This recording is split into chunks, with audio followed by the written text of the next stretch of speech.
Kapow! You've landed in the Netherlands. Not Neverland, not Peter Pan's magical getaway, the Netherlands. Land of tulips, windmills, cheese, wooden shoes, bikes, and tall people. Lots and lots of tall people.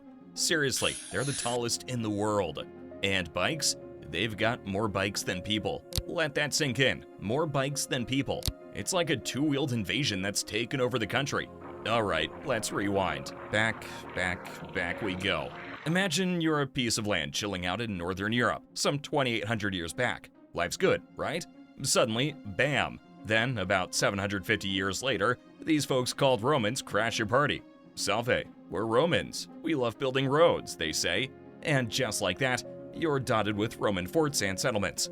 They even draw a line around you, because why not? They stick around for a while, but by 410 AD, they're packing their togas and heading back to Rome. And you're invaded by a whole bunch of folks. Franks, Frisians, Saxons, it's a real party. And by party, I mean non-stop warfare. So many tribes, so little time. In the ensuing power vacuum, the Franks see an opportunity. They're all about this new thing called Christianity, and they spread it far and wide. And surprise, surprise, they bring their language with them, which eventually evolves into Dutch.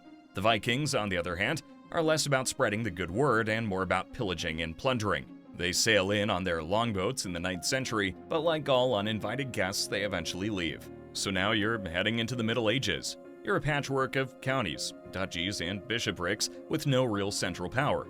But hey, you're trading, you're growing, you're living your best life. You even start to experiment with these cool new inventions called windmills and dikes. Wait, what's a dike? Picture this. Huge walls of earth and stone, stretching as far as the eye can see. They hold back the water, protect the land, and allow the Dutch to reclaim even more land from the sea. Yeah, that's right. The Dutch don't just fight the water, they win. But the dikes are just the start. There are canals too. Canals everywhere. Canals for transportation, canals for irrigation, canals for drainage. The Dutch have a canal for every occasion. And windmills? They're not just for looking pretty in photos. They're workhorses, pumping water, grinding grain, sawing wood. The Dutch windmill is the unsung hero of the Industrial Revolution. Now you're really on the map. But with great power comes great responsibility, and a big target on your back. Feudalism is all the rage, and you've got your fair share of dukes, counts, and bishops. But then, in the late 16th century, the Spanish Habsburgs take over. And they're like, hola, we're Spain. We like gold and the Inquisition. And you're like, no thanks. You're not a fan of their management style, so you fight back in what comes to be known as the 80 Years' War. The War of Spanish Succession comes along, and it's not exactly a walk in the park. But you survive because that's what you do, and you finally kick them out. Congratulations, you're now a republic. After much blood, sweat, and tears, you emerge victorious. You're now the Dutch Republic, and you're about to enter your golden age. Art, science, trade, finance, you're killing it in all of them. Dutch traders are sailing the 7 seas, mapping the world and bringing back exotic goods. And they're not just sailing, they're dominating. The Dutch East India Company becomes the world's first multinational corporation, and it's rich. Seriously rich. Your ships are everywhere, your merchants are loaded, and your artists are painting like there's no tomorrow. Dutch scientists are making groundbreaking discoveries, and Dutch artists, guys like Rembrandt and Vermeer, are painting up a storm. Next up, the French. In 1795, French revolutionary forces invade and set up the Batavian Republic. But Napoleon Bonaparte has other plans. He turns you into a kingdom and puts his brother Louis on the throne. But Louis actually cares about you, which Napoleon didn't appreciate. So he annexes you into France in 1810. But then Napoleon gets defeated, Louis gets the boot, and you become the United Kingdom of the Netherlands under King William I. But the southern provinces are like, we didn't sign up for this. And in 1830, they secede to form Belgium. You're just the Kingdom of the Netherlands now, but that's okay. You've still got your tulips, your windmills, and your indomitable spirit. Today, you're a modern, prosperous country. You're a leader in fields like water management and green energy. You've got an impressive history, a vibrant culture, and a bright future. You're the Netherlands, and you're just getting started.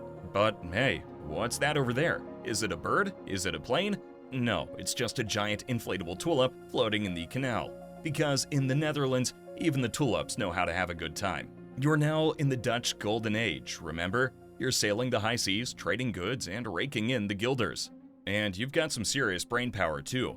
Thinkers like Descartes and Spinoza are asking the big questions and changing the way people think about the world. But you're not just about brains, you're about beauty too. Rembrandt, Vermeer, Van Gogh, yeah, they're all yours. And what's that you're putting in your paintings? Tulips? Sure, why not? And speaking of names, have you met Vincent van Gogh? He's a bit of a tortured soul, but boy can he paint. Starry nights, sunflowers, self-portraits.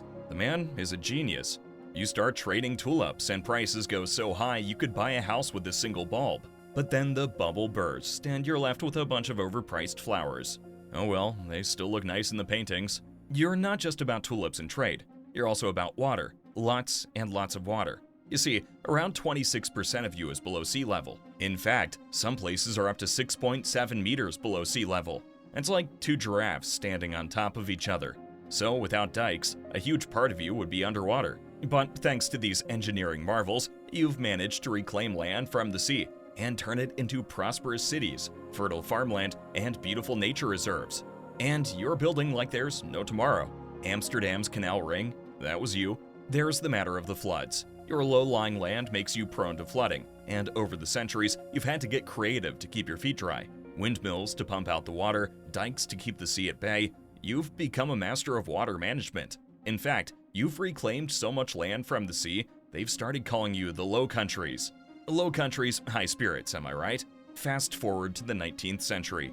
You are now a kingdom under William I, but you're not quite the same. The southern provinces broke away to form Belgium, but you're still going strong. You're modernizing, industrializing, and getting with the times. Your population is growing, your cities are expanding, and you're making a name for yourself on the world stage. But the peace doesn't last.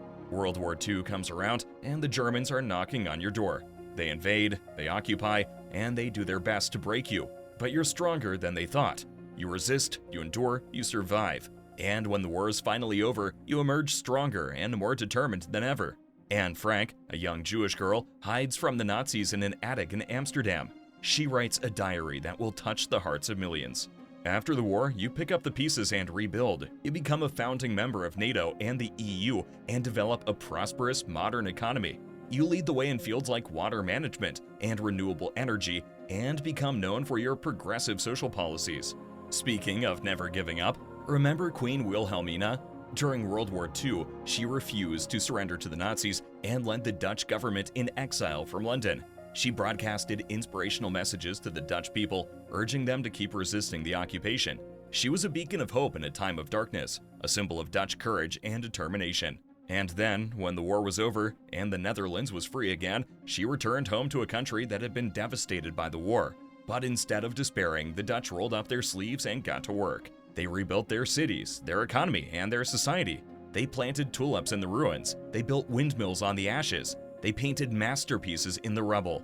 They turned a tragedy into a triumph, a defeat into a victory. That's the Dutch spirit for you. And speaking of triumphs, let's not forget about King Willem-Alexander. He's not just a king, he's also a water management expert. He's been a member of the UN Secretary General's Advisory Board on Water and Sanitation, and he's been involved in various water projects around the world. He's like, I'm not just a king, I'm also a water guy. And he is. Because in the Netherlands, being a monarch isn't just about wearing a crown. It's about serving your country, whether it's by leading in times of crisis, representing your nation abroad, or helping to keep your people dry. In the 21st century, you're thriving, your cities are vibrant, your countryside is picturesque, and your people are happy. You're a small country with a big heart, and you've got a lot to be proud of. And hey, what's that in the distance? Is it another flood? No, it's just the king on a bicycle, because in the Netherlands, even the royals like to keep it real. But before we end this wild ride, let's quickly detour.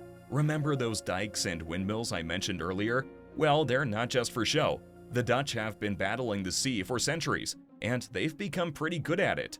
They've built massive flood control projects like the Delta Works and the Zuiderzee Works. And they've even created new land, Flevoland, the world's largest artificial island. And that's not all. The Dutch have also been pioneers in the field of renewable energy. Those windmills, they're not just picturesque, they're practical. The Netherlands is one of the world's leaders in wind energy, and they're not slowing down anytime soon. Okay, now we're going to take a deep dive, not into the sea, but into Dutch culture. This place isn't just about windmills, tulips, and wooden shoes, although those are pretty cool too. It's about the people, the language, the art, the food. It's about gezelligheid, that untranslatable Dutch word that encompasses the heart and soul of the Dutch way of life. Now, let's talk about the food. Ever heard of herring? The Dutch love it. They even have a special day to celebrate the start of the herring season. And cheese? Don't get me started on cheese. Gouda, Edam, Mastam, the list goes on. The Dutch are serious about their dairy. But then there's the art.